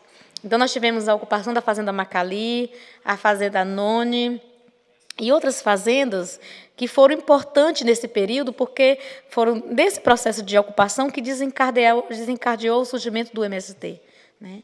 E, nesse momento, nós tínhamos a CPT, que era um movimento, e ainda é um movimento muito forte no país, que é um movimento ligado à igreja, de uma ala religiosa, né?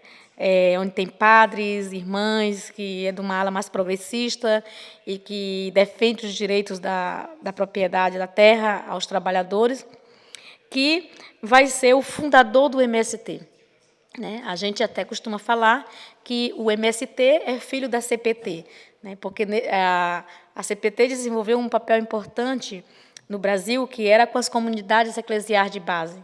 Então, a CPT coordenava várias ações junto aos trabalhadores do campo, articulado por essas comunidades, fazia encontros religiosos, mas que, além da religião, que era discutido naquele momento, a terra era um ponto que sempre estava na pauta da CPT. Também nós tivemos um partido importante, né, no Brasil, que surgiu e que foi criado pelos trabalhadores, né, e que também foi parte, foi importante no processo de fundação do MST, de criação do MST, porque ele teve influência direta e indiretamente nesse movimento que foi o PT, né, o Partido dos Trabalhadores, que hoje é o partido atual que está no poder no Brasil, governando há 12 anos. Né?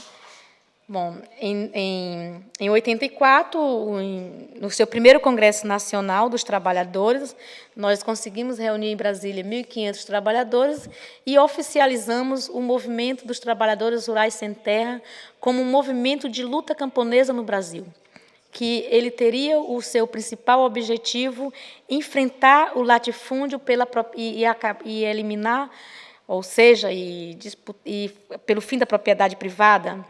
Né? Então, o principal objetivo do MST, quando ele surge, é a terra. E ainda é hoje. Né? Nós brigamos pelo fim da propriedade privada no Brasil. E, diretamente, o público que o MST enfrenta é o latifúndio, na década de 80. Agora, em 2000, nós estamos enfrentando o latifúndio, as empresas privadas, os bancos mundiais, bom, todo um monte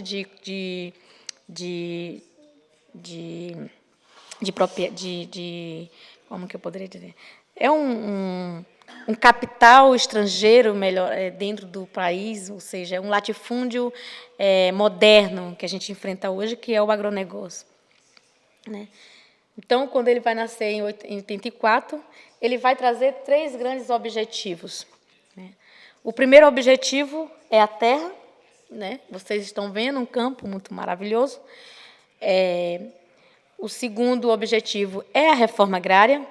Então, é preciso ter a terra, mas é preciso ter as condições de morar e de produzir na terra. Para o MST e para os trabalhadores, a terra não basta, porque a terra, por si só, ela não gera vida. Né? Ela precisa ter as condições para as pessoas que vão depender dela possa organizar ali a sua produção de alimento, de cultura, de lazer e de vivência, né? De moradia e estadia. Um terceiro objetivo que o MST já traz desde a sua gênese é a transformação da sociedade. Né? Então, nós temos uma sociedade capitalista, individualista, e que aonde o seu principal objetivo é o consumo do bem-estar, né? Ou seja, o consumo, eu acho que é do mal-estar, né? Do bem não é, porque o bem é para tudo, né? O mal é que vai gerar um grande número de pobreza. E o seu principal objetivo é a exportação, né?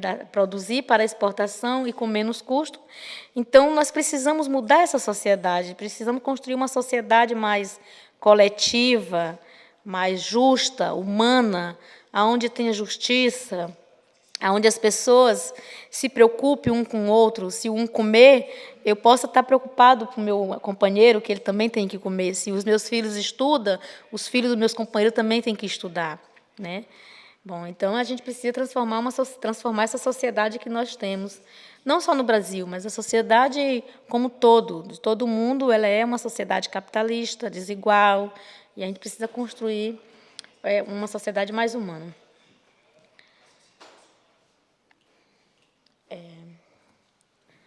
Bom, para enfrentar o latifúndio, né? Então, ele tem os objetivos, mas também precisa ter as formas de combater o latifúndio nesse período, durante a sua existência. Então, quais são as formas de luta que o MST tem que tem a ver com a desobediência civil, né?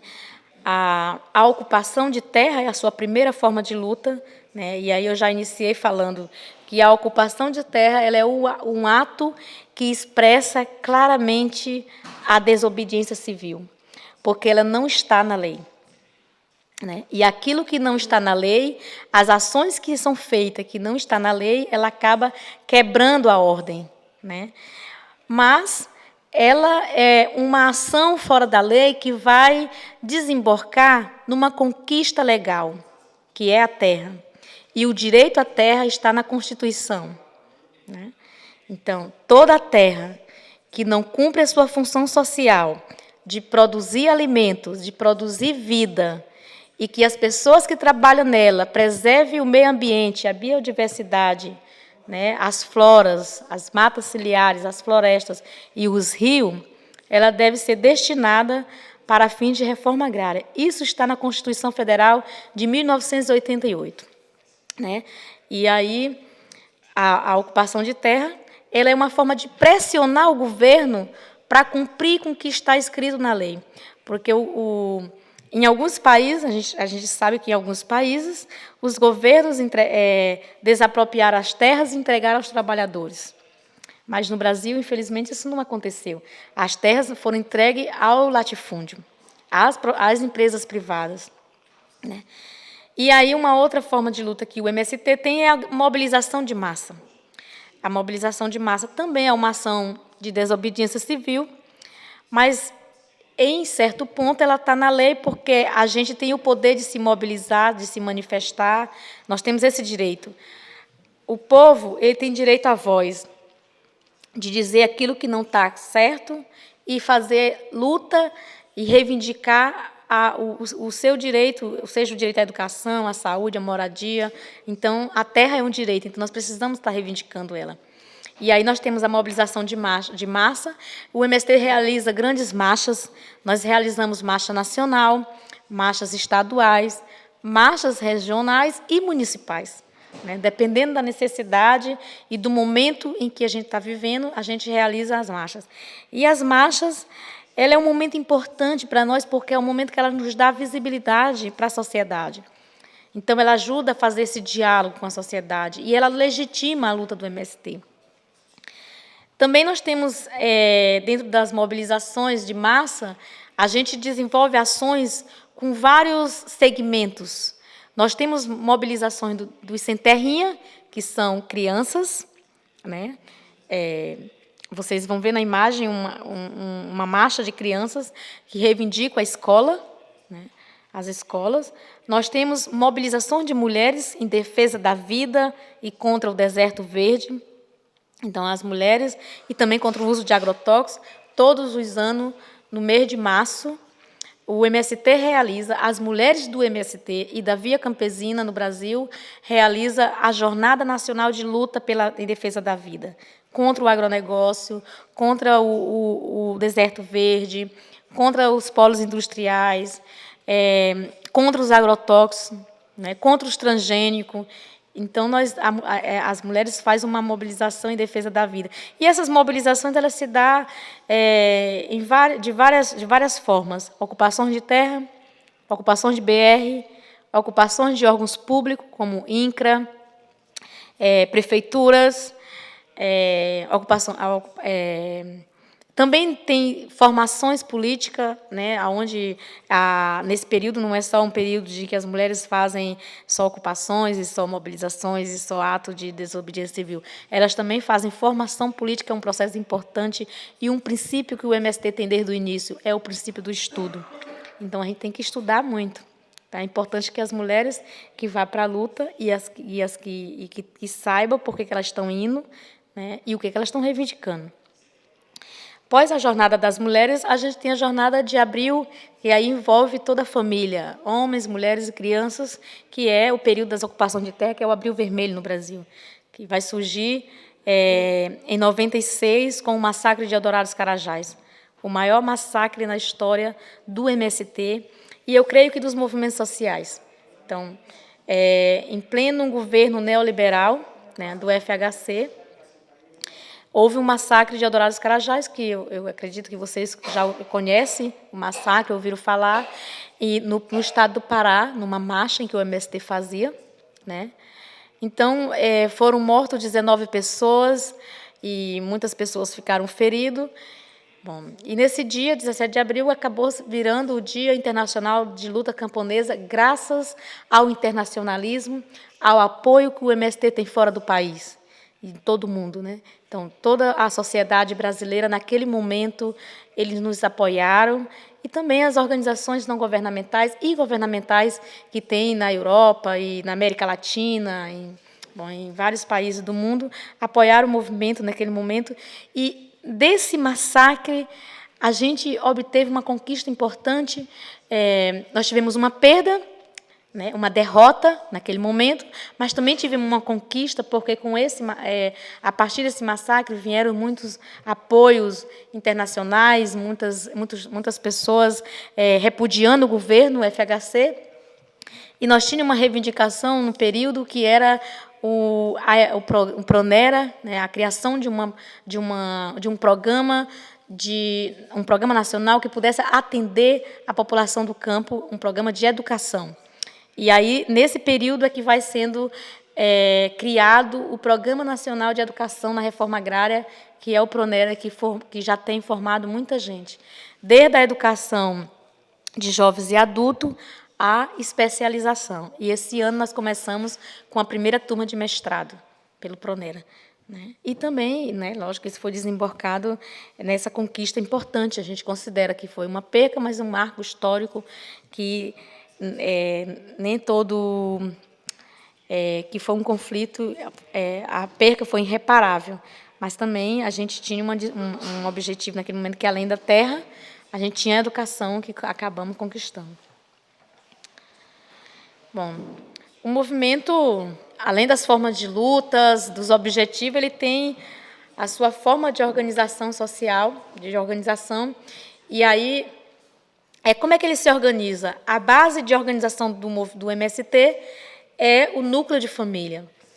Esse que está de azul, núcleo de família, ele vai desencadear, é dele que vai sair as coordenações locais dos acampamentos e dos assentamentos, coordenação regional, coordenação estadual e nacional.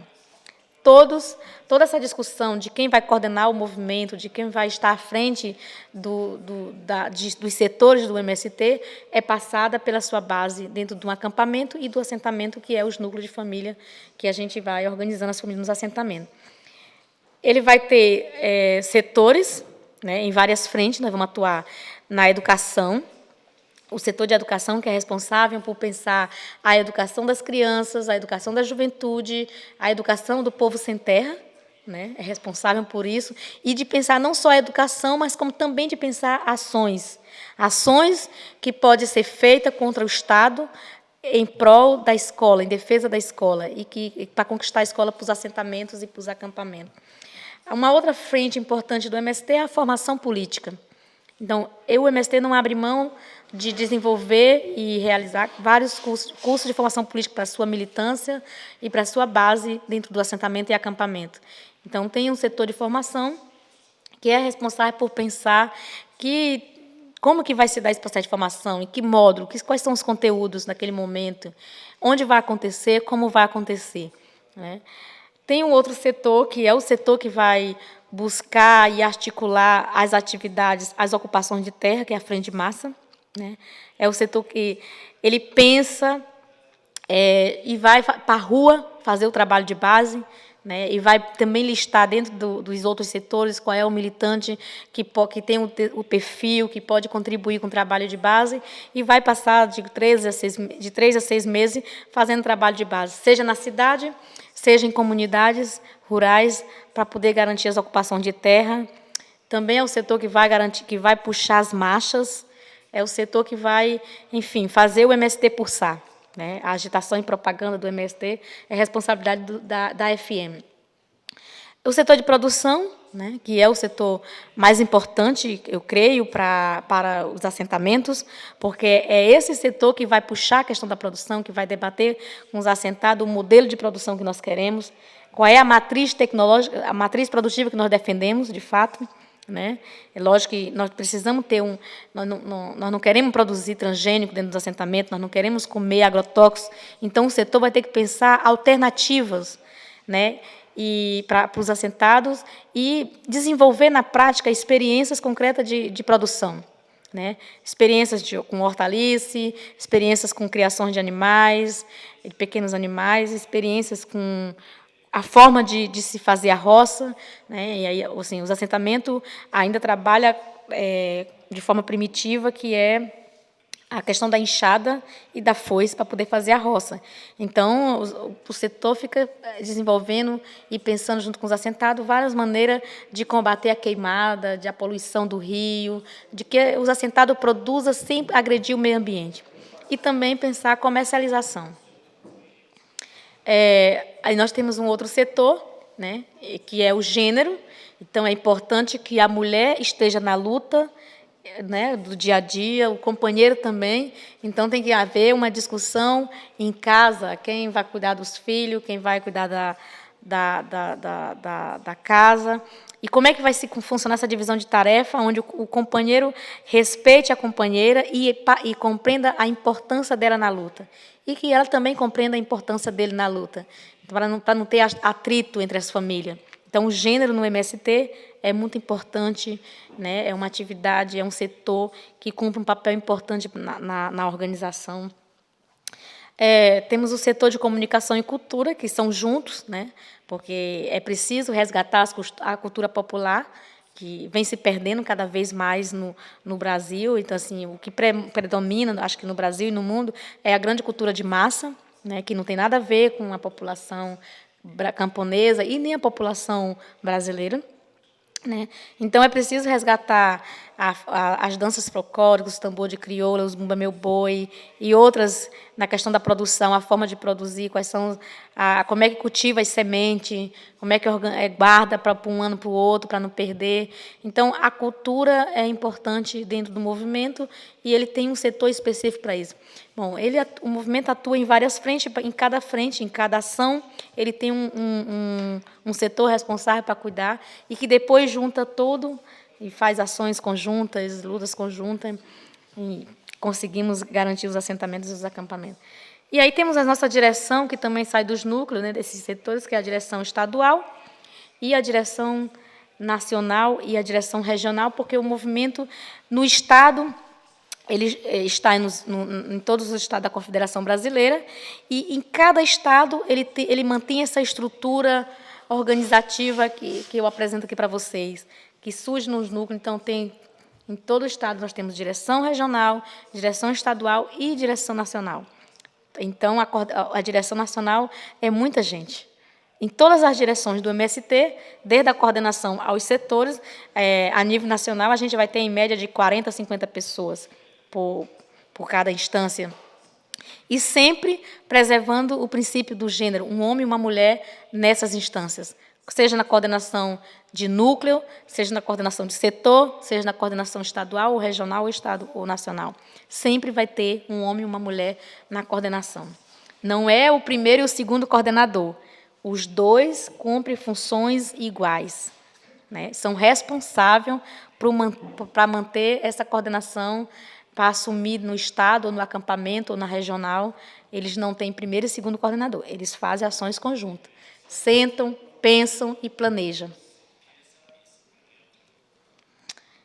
E aí, como eu já coloquei, né, a produção, ela, a cada momento histórico, de acordo com a necessidade do capital, ela vai se reestruturando. Lá no período industrial, com as empresas, com as grandes indústrias, né, com as grandes máquinas, equipamento de máquina. Continuamos na década de 90, né, com essa nova reestruturação do capital, no governo neoliberal, que era o Fernando Henrique. Aí ele vem com as ideias do mercado livre. O que é esse mercado livre? É o Brasil produzir e vender para qualquer país. Assim, também, ele poderia comprar produto de qualquer país, exportar. né, grande exportação. E nessa ideia do mercado livre, no Brasil estava sendo discutido, puxado pelo capital, a ideia da ALCA, né, que significa Área de Livre Comércio das Américas. E a gente conseguiu barrar em 2002, com ações, fizemos plebiscitos, mobilizações. Foi um momento em que os movimentos sociais do campo e da cidade se uniram e fomos para a rua e dizer que não queríamos esse projeto, porque era um projeto que não ia trazer um retorno para o Brasil economicamente para os trabalhadores. Eles não iam beneficiar a classe trabalhadora, e sim os grupos privados, as grandes corporações, era que ia ser beneficiada. E, muito pelo contrário, ia acabar prejudicando os trabalhadores muito mais, porque você não poderia, essa ideia do livre comércio, os trabalhadores não poderiam vender os produtos para quem eles quisessem. Aqui era uma ideia para o capital, não para os trabalhadores, né? E também tinha, nessa reestruturação do capital, ele vai surgir com a ideia do Estado mínimo de direito, onde as políticas públicas, o mínimo do mínimo teria que ser garantido lá para o cidadão brasileiro. Então, eu tinha o direito à escola, mas eu não tenho o direito de chegar a uma graduação. Eu tenho o direito de uma alfabetização, de uma escolarização, eu tenho direito à saúde, mas eu não tenho, porém, se eu tenho um problema grave, eu não tenho as condições. Então, o Estado vai oferecer o básico, o mínimo do mínimo. No entanto, infelizmente, assim, é uma ideia que ele não consegue nem garantir o mínimo do mínimo, porque ainda tem o número de pobreza no Brasil ainda é muito grande. Ainda tem pessoas sem casa, pessoas que passam fome, pessoas que não têm terra. Então, nem o mínimo a ideia do Estado mínimo, que ele discute, que ele tenta implementar, ele não consegue garantir. E aí as formas atípicas de contratação, né? Essa ideia da flexibilização do trabalho. Então, é aquela ideia de que nós não precisamos mais da mão de obra dos trabalhadores, nós precisamos de máquinas. Continua, né? Aí vai vir a questão da grande tecnologia no campo, que é a acumulação flexível da produção. Então, eu preciso apenas da terra e de um trator, né? Essa matriz tecnológica empresarial, ela vai, nesse período histórico, ela vai atuar de uma maneira em que ela vai ter um alto índice de produção e um custo baixo. Ou seja, o capital tem que produzir muito para exportação, mas tem que gastar pouco. E, para gastar pouco, ele não precisa de mão de obra de trabalhadores. E nem precisa de trabalhadores em campo, que ele precisa produzir ali, tirar, ou seja, indenizar. Por exemplo, quando tem uma terra que tem muita gente, aquela ideia de indenizar as famílias não existe para ele, né? Então, é despejo, tirar elas de lá, desagregar as pessoas de sua casa, sem custo, colocar, em vez de botar trabalhador para trabalhar, colocar as máquinas, porque sai mais barato, e, lógico, numa grande dimensão de terra, grandes hectares de terra, né?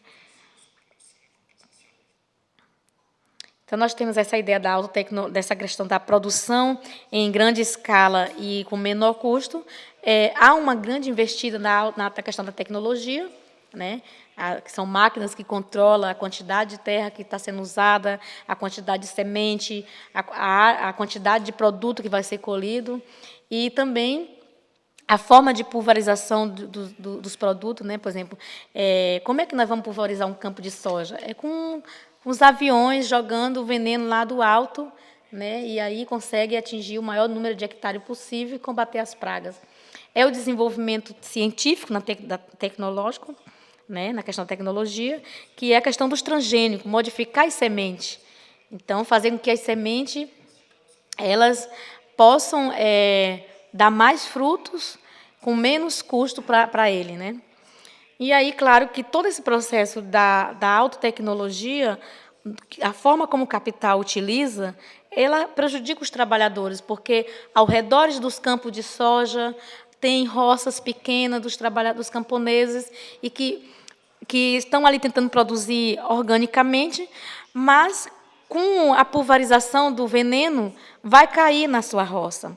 E esse veneno, muitas vezes, não é adequado para aquele tipo de alimento. A forma que os camponeses cultivam a terra não sustenta, não é tão resistente aos venenos. Então, o veneno acaba matando os produtos dos trabalhadores, né? Então, nós já tivemos casos de trabalhadores que perdem todo ano a sua roça por causa da pulverização de veneno nos campos de soja. Aqui, agora, vou trazer aqui um pouco o contexto do Maranhão. Como é que o Maranhão, né, que é o estado onde eu moro, ele se encontra dentro da roda do capital, né?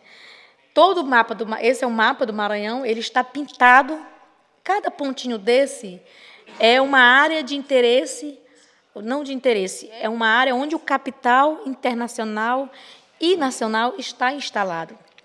Do latifúndio a questão das águas, do latifúndio privado, da terra, da propriedade privada, a questão das hidrelétricas.